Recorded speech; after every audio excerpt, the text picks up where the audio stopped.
നമ്മുടെ മാവൊക്കെ നന്നായി പൂത്ത് വിരിഞ്ഞ് കേട്ടോ. ദേ കൊലകൊലയായിട്ട് കിടക്കുന്നുണ്ടോ. കുഞ്ഞു കണ്ണിമാങ്ങകൾ അതിൻ്റെ ഇടയിലൊക്കെ ഉണ്ട്. പിന്നെ ദേ ഈച്ചകളും കാര്യങ്ങളും ഒക്കെ ഉണ്ടോ, നല്ല ഭംഗിയായിട്ടുണ്ട്. Welcome back dears. എന്തൊക്കെയുണ്ട് വിശേഷങ്ങൾ? എല്ലാവർക്കും സുഖമെന്ന് വിശ്വസിക്കുന്നു. അപ്പോൾ കുറേ നാൾക്ക് ശേഷം ഞാനൊരു ലോങ് വീഡിയോ ഇടുന്ന കേട്ടോ. വേറൊന്നും കൊണ്ടല്ല, എനിക്ക് തന്നെ സ്വയമേ തോന്നി ഞാൻ ചിലപ്പോൾ ഒരേ കണ്ടൻറ്റുകൾ ഇങ്ങനെ ഇട്ടിട്ട് നിങ്ങൾക്ക് തന്നെ ബോറടിക്കുവാണോ, എനിക്ക് തന്നെ ബോറടിക്കുന്നു, ആകെ ഒരു കൺഫ്യൂഷൻ. അപ്പോൾ ഞാൻ ഇടയ്ക്ക് കുറച്ച് ഷോർട്സും കാര്യങ്ങളൊക്കെ ഇട്ട് പിന്നെ ഞാൻ വിചാരിച്ചു എന്തായാലും ഇന്നൊരു ലോങ് വീഡിയോ ഇടാമെന്ന് കേട്ടോ. അപ്പോൾ ഇതിനിടയ്ക്ക് നമ്മുടെ ഹോളി കഴിഞ്ഞു, നമ്മുടെ ആറ്റുകാൽ പൊങ്കാല കഴിഞ്ഞു. രാക്കയെ 2 ആഴ്ച നാട്ടിൽ പോയിട്ട് വന്നു. രാക്കയുടെ അച്ഛമ്മ മരിച്ചുപോയി. അപ്പോൾ കർമ്മത്തിനൊക്കെ ആയിട്ട് നാട്ടിൽ പോയിട്ടുണ്ടായിരുന്നു. അങ്കുവിൻ്റെ എക്സാം കഴിഞ്ഞു, സ്കൂൾ അടച്ചു, അങ്ങനെ കുറേ കാര്യങ്ങളൊക്കെ കഴിഞ്ഞു. അപ്പോൾ ഈ വിശേഷങ്ങളൊക്കെ ചേർത്തൊരു കുഞ്ഞു വീഡിയോ ആയിട്ടാണ് ഞാനിന്ന് ഇടാമെന്ന് വിചാരിച്ചത്. അപ്പോൾ നമ്മുടെ ഇവിടെ റോഡ് പണി നടക്കുക, ടാറിങ് പോലെ എന്തോ സിമെൻറ്റിങ് പോലെ എന്തൊക്കെ നടക്കുന്നത്. അപ്പുറത്തെ ഓപ്പോസിറ്റ് സൈഡിൽ ഓൾമോസ്റ്റ് തീർന്നു. നമ്മുടെ ഇത് സ്റ്റാർട്ട് ചെയ്തിട്ടേ ഉള്ളൂ. അപ്പോൾ അതിൻ്റേതായ പൊടിയും കാര്യങ്ങളൊക്കെ ഉണ്ട്. പോരാത്തതിന് നല്ല കാറ്റുണ്ട്. ഈ പൊടിയൊക്കെ അകത്തും കയറുവേ. ഹോളി കഴിഞ്ഞതോടുകൂടി ചൂടും കൂടി തുടങ്ങി. എങ്കിലിപ്പം വലിയ ചൂടില്ലെങ്കിൽ നല്ല സുഖമുള്ളൊരു കാലാവസ്ഥ കേട്ടോ. അതേ നമ്മുടെ മാവ് ഞാൻ ആദ്യമേ കാണിച്ചില്ലേ, നിറച്ച് പൂത്ത് നിൽക്കുകയാണ്. ഇതൊക്കെ മാങ്ങയാകുമോയെന്ന് അറിയത്തില്ല. കുഞ്ഞു കുഞ്ഞു മാങ്ങകളൊക്കെ ആയിട്ടുണ്ട്. അതിന് വലുതാകുമോ ഒന്നും അറിയത്തില്ല. കഴിഞ്ഞ പ്രാവശ്യം ഇതുപോലെ നിന്നേ അതെല്ലാം പൊഴിഞ്ഞു പോയി. അതുകൊണ്ട് ഈ പ്രാവശ്യം വിശ്വസിക്കാൻ പറ്റത്തില്ല. എങ്കിലും കാണാനൊരു ഭംഗിയുണ്ട്. അപ്പോൾ നിങ്ങളൊക്കെ ഒന്ന് കാണിക്കാമെന്ന് വിചാരിച്ചു. ഞാൻ ജസ്റ്റ് മുട്ടിട്ടപ്പോൾ കാണിച്ച് നിർത്തിയതല്ലേ. അപ്പോൾ അത് ഇത്രയായിട്ടുണ്ട് നമ്മുടെ മാവും കാര്യങ്ങളൊക്കെ. പിന്നെ പൂക്കളും ശരിക്ക് ആയിട്ടുണ്ട്. അത് ഞാൻ കഴിഞ്ഞ നേരത്തെയൊക്കെ ഇച്ചിരി ഇട്ടിട്ടില്ലേ, ആ പൂക്കളൊക്കെ തന്നെ. പക്ഷേ കുറച്ചും കൂടെ ഭംഗിയായിട്ട് നന്നായിട്ട് വിരിഞ്ഞ് നിൽപ്പുണ്ട്. ദേ ജമന്തിപ്പൂവിൻ്റെ ഒരു സെക്ഷൻ തന്നെ നേരെ ഉണ്ടോ. നമ്മുടെ ഈ പൂജയ്ക്കൊക്കെ വെക്കുന്ന ജമന്തിയുടെ പൂവാണ് അത് കേട്ടോ. അല്ലാതെ എന്തൊക്കെയോ പല പല പേരുകളുണ്ട്, നമുക്കതിനെക്കുറിച്ചൊന്നും കൂടുതൽ അറിയത്തില്ല. ഇവിടെ ഈ സമയത്ത് ശരിക്കും ഇങ്ങനെയുള്ള പൂക്കളുടെ ഒരു സീസണാണ്. അതിൻ്റെ കൂടെ ഈ മാവിൻ്റെ പൂവും ഇതൊക്കെ ശരിക്കും അലർജി ഉള്ളവർക്ക് കുറച്ച് ബുദ്ധിമുട്ടുന്ന ഒരു സമയമാണ്. കാരണം ഈ പൂമ്പൊടിയും കാര്യങ്ങളൊക്കെ കുറച്ച് ബുദ്ധിമുട്ടല്ലേ. അപ്പോൾ എനിക്ക് വലിയ കുഴപ്പമില്ല കേട്ടോ. ഇപ്പോൾ ഇതൊക്കെ ശീലമായി. പിന്നെ ഞാൻ പറഞ്ഞല്ലോ, ഫ്രണ്ട് ഇരിക്കുമ്പോൾ നമ്മുടെ ഇങ്ങോട്ട് ടാറിങ് തുടങ്ങുന്നുണ്ട്. വലിയ വണ്ടിയും ബഹളവും അതിൻ്റേതായ ഒരു തിരക്കും കാര്യങ്ങളൊക്കെ തന്നെ. എന്തായാലും നമുക്ക് വീട്ടിലേക്ക് കയറാം. അപ്പോൾ രാക്കയെ 2 ആഴ്ച നാട്ടിലായിരുന്നെന്ന് ഞാൻ പറഞ്ഞല്ലോ. അച്ഛമ്മ പെട്ടെന്ന് ഞാൻ അച്ഛമ്മയെ കാണിച്ചിട്ടുണ്ട്. കഴിഞ്ഞ പ്രാവശ്യം നാട്ടിൽ ചെന്നപ്പോൾ ഞാൻ അച്ഛമ്മയുടെ വീട്ടിൽ പോയിട്ടെല്ലാം കാണിച്ചപ്പോൾ സ്ഥിരം കാണുന്നവർക്ക് അറിയായിരിക്കും. അച്ഛമ്മ പെട്ടെന്ന് സുഖമല്ലാതെ പ്രായത്തിൻ്റെ അതിൽ മരിച്ചത്. അപ്പോൾ കർമ്മവും കാര്യങ്ങളൊക്കെ ചെയ്യാൻ വേണ്ടി നാട്ടിൽ 2 ആഴ്ച ഉണ്ടായിരുന്നു. അപ്പോൾ തിരിച്ച് വന്നു. അപ്പോൾ ഇതെല്ലാം കൂടി ചേർത്തൊരു ബ്ലോഗാണെന്ന് ഞാൻ പറഞ്ഞല്ലോ. ഒരാക്കെ പോകുന്നതിൻ്റെ രാവിലത്തെ ഒരു തിരക്കാണ്.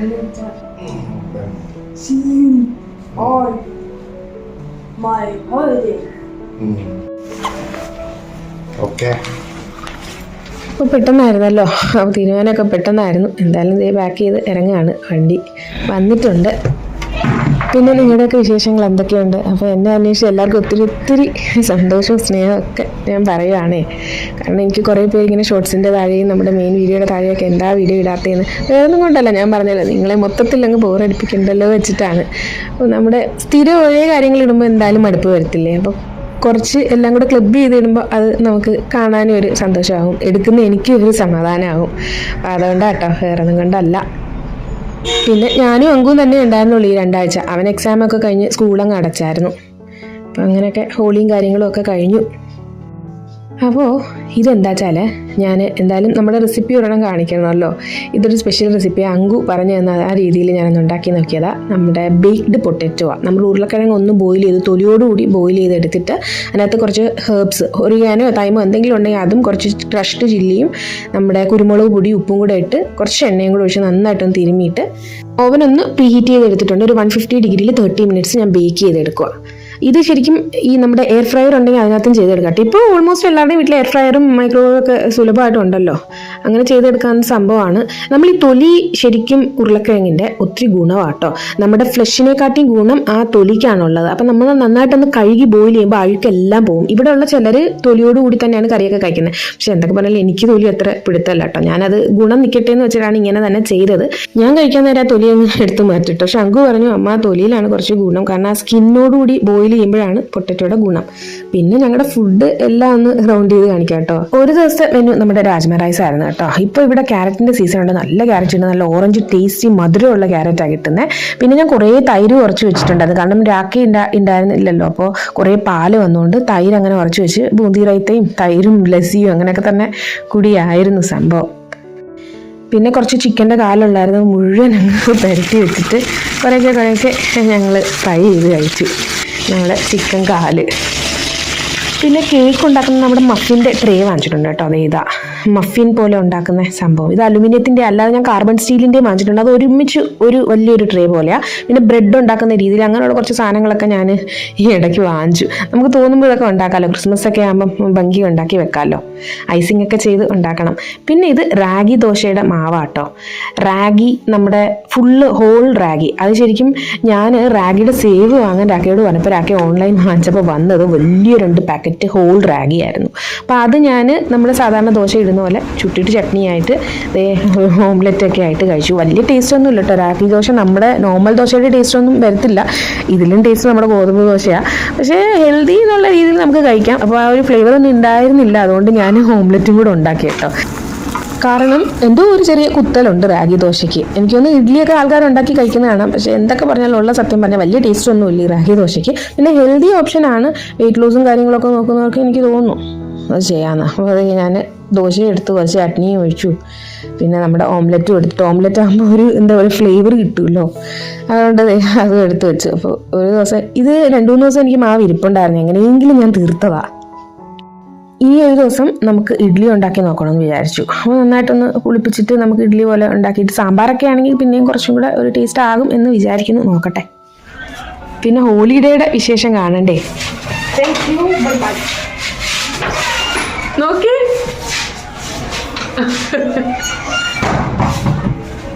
ഞാൻ പോയില്ല കേട്ടോ. കാരണം എനിക്ക് ആ കളറും കാര്യങ്ങളൊക്കെ കുറച്ച് ബുദ്ധിമുട്ട് വരുന്നതുകൊണ്ട് രാക്കയും കൂടെ ഇല്ല ഒന്നാണ്. അപ്പോൾ വല്ലതും വന്നു കഴിഞ്ഞാൽ വെച്ച് ഞാനകത്ത് തന്നെ ഇരുന്നത്. അവിടെയൊക്കെ അവൻ കളർ തേച്ച് വെച്ച് അവൻ ആദ്യമേ പോയിട്ടുണ്ടായിരുന്നു. ആദ്യം അവർ കളർ വാരി ഇടുമല്ലോ, പിന്നെ ഓട്ടക്കണ്ണും കാര്യങ്ങളൊക്കെ വെച്ച് വെള്ളമൊക്കെ ആയിട്ട് അങ്ങനെയായിരുന്നു. അങ്ങനെ അങ്കുതേ ആദ്യം ഇവിടെ ഫ്രണ്ട്സുമായിട്ടൊക്കെ കുറേ കളിച്ചു. പിന്നെ അപ്പുറത്തെ സൈഡിലൊരു പാർക്കുണ്ട്, അവിടെയാണ് ശരിക്കും ഹോളി ആഘോഷിക്കുന്നത്. വലിയ രീതിയിൽ പാട്ടും കാര്യങ്ങളൊക്കെ ഇട്ടിട്ട് വലിയൊരു ഹോളി സെലിബ്രേഷൻ. അറിയാമല്ലോ, നോർത്ത് ഇന്ത്യക്കാർക്ക് ഹോളി എന്ന് പറഞ്ഞാൽ വലിയ സംഭവം തന്നെയാണല്ലോ. ഞാൻ പുറത്തേ ഇറങ്ങാൻ പോലും, കാരണം നമ്മളെ കണ്ടു കഴിഞ്ഞാൽ ഉറപ്പായിട്ടും വന്ന് ഈ കളറും കാര്യങ്ങളൊക്കെ തേച്ച് കഴിഞ്ഞാൽ പിന്നെ നമ്മൾ കിടപ്പാവും. ഞാൻ ഒത്തിരി പ്രാവശ്യം അങ്ങനെ കിടന്നിട്ടുണ്ട്. അതുകൊണ്ട് എനിക്ക് ഏറ്റവും പേടിയുള്ളൊരു ഫെസ്റ്റിവലാണ് ഹോളി. പിന്നെ അങ്കൂന് തോന്നുന്നൊരു വിഷയമല്ല. പാൻറ് വരെ അവിടെ കൊണ്ടിട്ട് മോനെ കിച്ചൺ ബാൽക്കണിയിൽ. അയ്യോ ഇവിടൊക്കെ ആയി, പെട്ടെന്ന് ഫാസ്റ്റ് ആയിട്ട് പോ. കിച്ചൺ ബാൽക്കണി കൊണ്ടിട്ട്. ഇവിടെ മുഴുവൻ കളറായടാ, ചെളിയും വെള്ളവും കളറും. അങ്ങോട്ടിട്ടോ. അപ്പൊ അവൻ തിരിച്ചു വന്ന കോലമാണ് ഗൈസ് ഈ കണ്ടത്. നിറച്ച് ചെളിയോ എനിക്കറിയത്തില്ല. അതല്ല ഇനി കളയാനേ പറ്റത്തുള്ളൂ. ഡ്രസ്സൊക്കെ അത്രയ്ക്ക് വൃത്തികേടായിപ്പോയി. നീ പോരെ, പെട്ടെന്ന് ബാത്റൂമിൽ കയറി കുളിക്ക്. നീ നിൽക്കണ്ട. അയ്യോ അതൊക്കെ ചെളി വെള്ളത്തിൽ കിടന്നുണ്ടോ? പിന്നെ ഫാസ്റ്റ് ആയിട്ട് കയറി കുളി. നീ ഹോളി സ്പെഷ്യൽസ് എന്ന് പറഞ്ഞാൽ നോർത്ത് ഇന്ത്യയിൽ ഗുജിയയും അതുപോലെ തന്നെ ശക്കർപാര, നമക് പാര അങ്ങനെയൊക്കെയുള്ള സംഭവങ്ങളുണ്ട്. അപ്പം ഞാൻ കുറച്ച് ഗുജിയയും വാങ്ങിച്ചു, ശക്കർപാരയും വാങ്ങിച്ചു. ഇത് രണ്ടും മധുരം കേട്ടോ. നമക് പാര എന്ന് പറഞ്ഞാൽ ഉപ്പിൻ്റെയാണ്. അപ്പോൾ ഗുജിയ എന്ന് പറഞ്ഞാൽ ഇങ്ങനെ നമ്മുടെ മോമോസിൻ്റെ ഒരു അച്ച് പോലത്തെ ഒരു സാധനം ഉണ്ടല്ലോ, അതുപോലെ ഇങ്ങനെ അവരുണ്ടാക്കുന്ന അകത്ത് റവയും തേങ്ങയൊക്കെ ഡെസിക്കേറ്റഡ് കോക്കനട്ടൊക്കെ സ്റ്റഫ് ചെയ്താൽ. ഇത് ശക്കർപാര എന്ന് പറഞ്ഞാൽ മധുരമുള്ള, നമ്മുടെ നാട്ടിലെ മധുരസേവില്ലേ അതിൻ്റെ ഒരു ഫ്ലേവർ ഇത് ആ സംഭവം. പിന്നെ നമക്പാര എന്ന് പറഞ്ഞാൽ ഇതിൻ്റെ തന്നെ ഉപ്പായിരിക്കും. പിന്നെ നമ്മുടെ കുഞ്ഞ് പപ്പടവട പോലെ ഇതിൻ്റെ തന്നെ ഉപ്പിൻ്റെ അതുണ്ട്. പക്ഷെ ഞാൻ ഉപ്പിനൊന്നും വാങ്ങിച്ചിട്ടില്ല, മധുരമാണ് വാങ്ങിച്ചത്. നമ്മുടെ ഗുജിയക്കകത്ത് ഈ റവയും തേങ്ങയും നട്ട്സ്, ഈ ഡ്രൈ ഫ്രൂട്ട്സ് ഒക്കെ വെച്ചിട്ട് നമ്മുടെ ഈ ടൗൺഷിപ്പിലെ വീട്ടിൽ ഹോളി സ്പെഷ്യൽ സ്വീറ്റ്സ് ഇങ്ങനെ വിൽക്കുന്നുണ്ടായിരുന്നു. അപ്പം ഞാൻ അങ്ങനെ വാങ്ങിച്ചതാണ്. കാരണം ഇതൊക്കെയാണ് ഹോളി. അപ്പം അങ്കു ഇതൊക്കെ അറിയാമേ, അവൻ്റെ സ്കൂളിലും ഒക്കെ ഇങ്ങനെ പിള്ളേരൊക്കെ കൊണ്ടു കൊടുക്കുന്നതുകൊണ്ട് അവനിങ്ങനെയുള്ള കാര്യങ്ങളൊക്കെ അറിയാം, അവനത് ഇഷ്ടവും. അപ്പം ഞാൻ എന്തായാലും അത് കുറേശ്ശെ വാങ്ങിച്ചു. മധുരമാണ് സംഭവമെങ്കിലും നമ്മൾ ഫെസ്റ്റിവൽ സീസണിൽ ഇതൊക്കെ കഴിക്കുമ്പോഴും ഇതൊക്കെ ഇതിൻ്റെയൊക്കെ ഒരു മണം ഉണ്ടല്ലോ, അതൊരു വേറെ വൈബാണ്. പിന്നെ അങ്കുവിൻ്റെ എക്സാമൊക്കെ കഴിഞ്ഞ് സ്കൂള് അടയ്ക്കുന്നതിൻ്റെ ആ ലാസ്റ്റ് ഡേ ആയത്. ഇന്നെന്തോ അവൻ ഒളിമ്പ്യാഡിന് ചേർന്നതിൻ്റെയൊക്കെ മെഡലും കാര്യങ്ങളൊക്കെ കിട്ടും. അപ്പോൾ അതിൻ്റെ ഒരു സന്തോഷത്തിൽ പോവാണ്. ഇനി സ്കൂൾ തുറക്കുമ്പോൾ അവൻ 7th പിന്നെ നമ്മുടെ ഫുഡ് എന്താക്കിയാ വെച്ചാൽ നമ്മുടെ ക്യാരറ്റ് സീസണാന്ന് പറഞ്ഞില്ല, അതുകൊണ്ട് ഒരു പച്ചടി പോലെ തൈരൊക്കെ ഒഴിച്ചിട്ട് അതും ചെറുപയറിൻ്റെ തോരനും ഇങ്ങനെയൊക്കെയുള്ള സംഭവങ്ങളൊക്കെ തന്നെ ആയിരുന്നു ലഞ്ചിന് മെയിനായിട്ട് കേട്ടോ. പിന്നെ ഞാൻ നേരത്തെ കാണിച്ചില്ല രാജ്മ, ഇതുപോലത്തെ പുളിശ്ശേരികൾ, സാമ്പാർ. ഇത് ഒരു ദിവസം വെച്ചാൽ നമ്മുടെ സാമ്പാറും അതിലും ക്യാരറ്റാണ് മെയിൻ താരം. പിന്നെ നമ്മുടെ വെള്ളപ്പയർ ഉപ്പേരി, അച്ചാർ. റാഗി ദോശയ്ക്ക് ഞാൻ റാഗിയും നമ്മുടെ ഉഴുന്നും ഒരു പിടി പച്ചരിയും കുറച്ച് ഉലുവയും കൂടെ നന്നായിട്ട് കുതിർത്തിട്ട് ഒന്ന് അരച്ചിട്ട് ഈ രീതിയിൽ നല്ലതായിട്ട് പേസ്റ്റാക്കി എടുത്തിട്ട് ഫെർമെൻറ്റ് ചെയ്യാൻ വെച്ചു. അപ്പോൾ ഞാൻ ദോശ ഉണ്ടാക്കിയ കാര്യം എന്ന് വെച്ചാൽ അധികം ഫെർമെൻ്റ് ആയിട്ടുണ്ടായിരുന്നില്ല. ഇവിടെ അധികം അങ്ങനെ ചൂട് തുടങ്ങിയില്ലല്ലോ, അതുകൊണ്ട് ഞാൻ ദോശ ഉണ്ടാക്കി. നല്ല ഫെർമെൻ്റ് ആയിരുന്നെങ്കിൽ ഇഡലി കുറച്ചും കൂടെ നല്ലതാണ് എന്ന് എനിക്ക് തോന്നുന്നു. എനിക്കറിയത്തില്ല, എന്തായാലും ഇതായിരുന്നു ആ ഒരു പ്രോസസ്സ്. അങ്ങനെ രാഖ നാട്ടിൽ നിന്ന് വന്നപ്പോൾ അമ്മയും പാറും കൂടെ കൊടുത്തുവിട്ട സാധനങ്ങളാട്ടോ. കുറേ സാധനങ്ങൾ രാഖ അവിടെ മാറ്റി വെച്ചെന്ന് പറഞ്ഞു. കാരണം രാഖയുടെ തുണിയും കാര്യങ്ങളൊക്കെ ഉള്ളതുകൊണ്ട് ഇത് എക്സ്ട്രാ പൈസ കൊടുക്കേണ്ടി വരുമല്ലോ നമ്മൾ കൂടിപ്പോയി കഴിഞ്ഞാൽ. അതുകൊണ്ട് കുറേയൊക്കെ മാറ്റിയിട്ട് കുറച്ച് സാധനങ്ങൾ ഓൾമോസ്റ്റ് തൂക്കമൊക്കെ നോക്കിയിട്ടാണ് കൊണ്ടുവന്നത്. അപ്പോൾ അത്യാവശ്യം നമുക്കിവിടെ കിട്ടാത്ത സാധനങ്ങളൊക്കെ ഉണ്ട്. ചക്കവറ്റലും ശർക്കര വരട്ടിയും അതുപോലെ തന്നെ നമ്മുടെ ബനാന ചിപ്സ്. പിന്നെ ഇതൊക്കെ ടുട്ടൂന് ഇഷ്ടമുള്ള അങ്കൂനെ ടുട്ടൂന്നും വിളിക്കും കേട്ടോ. അവനിഷ്ടമുള്ള കാര്യങ്ങളൊക്കെ ഉണ്ട്. പിന്നെ ഇതൊക്കെ പാറൂനറിയാം അവനിഷ്ടമുള്ള അങ്ങനെയൊക്കെ. പിന്നെ അമ്മ കുറച്ച് നട്ട്സും ഡേറ്റ്സും ഈ മാൽക്കിസ്റ്റിൻ്റെ ബിസ്ക്കറ്റ് ഉണ്ടല്ലോ, അത് നല്ല ടേസ്റ്റ്. അതിവിടെ കിട്ടാൻ പാടാണ്, നമ്മുടെ നാട്ടിലാണ് കൂടുതൽ കിട്ടുന്നത്. ശരിക്കും ചീസിൻ്റെ ഫ്ലേവറാണ് നല്ലത്. ഓൺലൈൻ പോലും ഇത് കുറച്ച് പാടാണ് ഇങ്ങോട്ട് എത്താൻ. ഞാൻ മിക്കപ്പോഴും അൺഅവൈലബിൾ എന്ന് പറഞ്ഞാൽ കാണിക്കുന്നത് ഇങ്ങോട്ട്. പിന്നെ അമ്മ നല്ല മീൻ വറുത്ത് കൊടുത്ത് വിട്ടിട്ടുണ്ടായിരുന്നു. ഞങ്ങൾ അന്ന് രാത്രി തന്നെ അത് കഴിച്ചു തീർത്തു, കൊതിയോടെ കഴിച്ചു തീർത്തു.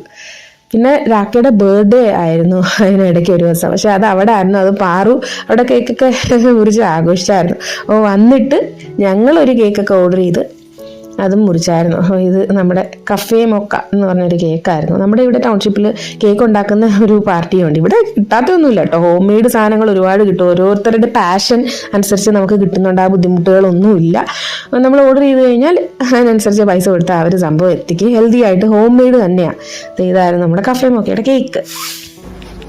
ഇത് തന്നെ പാറു അവിടെ ആഘോഷിച്ച കേട്ടോ. നമ്മുടെ നാട്ടിലെ കേക്കിനെ തോപ്പിക്കാൻ ഇവിടെ ഒരു കേക്കിനും പറ്റത്തില്ല. കുഞ്ഞുമ്മ വരുന്ന നോക്കിയേ. എവിടെ പോവാ? ഹാപ്പിയാണോ? ആരുടെ ഹാപ്പി ബർത്ത്ഡേ ആടാ? അവര് ഹാപ്പി ആയിട്ട് അവിടെ ഒരു ഹാപ്പി ബർത്ത്ഡേ ആഘോഷിച്ചു കേട്ടോ. കുഞ്ഞുമോന് ഭയങ്കര സന്തോഷം. അവൻ തലമൊട്ടയൊക്കെ അടിച്ചു, അവന് സുഖമില്ലായിരുന്നു, പനിയായിരുന്നു. ഇതിനിടയ്ക്ക് അവൻ്റെയും ബർത്ത്ഡേ കഴിഞ്ഞു. അവന് 2 വയസ്സ് കഴിഞ്ഞു. അവൻ്റെ മുടിയൊക്കെ വെട്ടി മൊട്ടയായി. അവന് നല്ല പനിയും ഛർദിലും കാര്യങ്ങളും ഒക്കെ ഉള്ളൊരു സമയമായിരുന്നു ഇത്. അവൻ്റെ പിറന്നാളിന് കണ്ടോ അമ്മ സദ്യയൊക്കെ വെച്ച് കൊടുത്തായിരുന്നു. പക്ഷെ അവനൊട്ടും വയ്യായിരുന്നു, ഒട്ടും സുഖമില്ലാത്തൊരു കോലമായിരുന്നു കുഞ്ഞപ്പോൾ.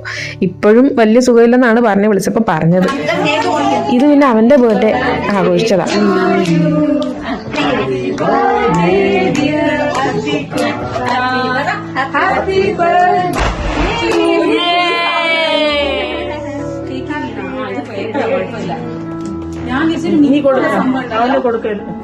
സ്പൈഡർമാൻ കേക്കൊക്കെ മുറിച്ചിട്ട് 2 വയസ്സ് കഴിഞ്ഞു. ഇതിനുശേഷം അവൻ്റെ തലമുടിയൊക്കെ വെട്ടി മൊട്ടയടിച്ച്. അപ്പോൾ അവൻ്റെ അച്ഛമ്മയും അവൻ്റെ അച്ഛനും കേട്ടോ പാറുകൊണ്ട് ഇങ്ങനെ അവൻ്റെ ബർത്ത്ഡേയും അവൻ്റെ കുഞ്ഞ് ഫ്രണ്ട്സൊക്കെ ഉണ്ടല്ലോ അവരുടെ ഫ്ലാറ്റിൽ, അതൊക്കെ വെച്ചിട്ട് അങ്ങനെ ആഘോഷിച്ചു. ഇത് പിന്നെ പൊങ്കാല കേട്ടോ, ആറ്റുകാൽ പൊങ്കാല. നമ്മുടെ പാറു ഇട്ടതാ. പാറുവിൻ്റെ ഹസ്ബൻഡിൻ്റെ വീട് ട്രിവാൻഡ്രം. അപ്പോൾ അവൾ പൊങ്കാല ഇടാൻ പോയിട്ടുണ്ടായിരുന്നു. ഞാൻ അവളോട് പറഞ്ഞിരുന്നു കുറച്ച് ക്ലിപ്സും കാര്യങ്ങളൊക്കെ എനിക്ക് അയച്ചു തരണേ. അപ്പോൾ പൊങ്കാലയുടെ സമയത്ത് ഇടണമെന്ന് വിചാരിച്ചതാണ്. പക്ഷെ ഞാൻ പിന്നെ വിചാരിച്ചു നമുക്ക് ഒരുമിച്ചിടുകയാണെങ്കിൽ ഒറ്റ രീതിയിൽ കാണുന്നില്ലേ എന്നല്ലോ, ഒരേ കണ്ടന്റ് ഞാൻ പറഞ്ഞല്ലോ, അതിലും കുറച്ച് വ്യത്യാസമായിട്ട് എല്ലാം കൂടെ ഒന്ന് ക്ലബ് ചെയ്തിടുമ്പം കാണുന്നവർക്കും ഒരു രസമാണല്ലോ എന്ന് വെച്ചു. ആറ്റുകാൽ പൊങ്കാല എന്ന് പറഞ്ഞാൽ കേരളം മുഴുവൻ എല്ലാ പെണ്ണുങ്ങൾക്കും അറിയാവുന്നതല്ലേ. അവിടുത്തെ അങ്ങനത്തെ സദ്യയും കാര്യങ്ങളൊക്കെ ഉണ്ടായിരുന്നു, അതൊക്കെ അവൾ അയച്ചു. പിന്നെ ഇത് കുത്തിയോട്ടം കേട്ടോ, അമ്പലത്തിൽ നടന്ന.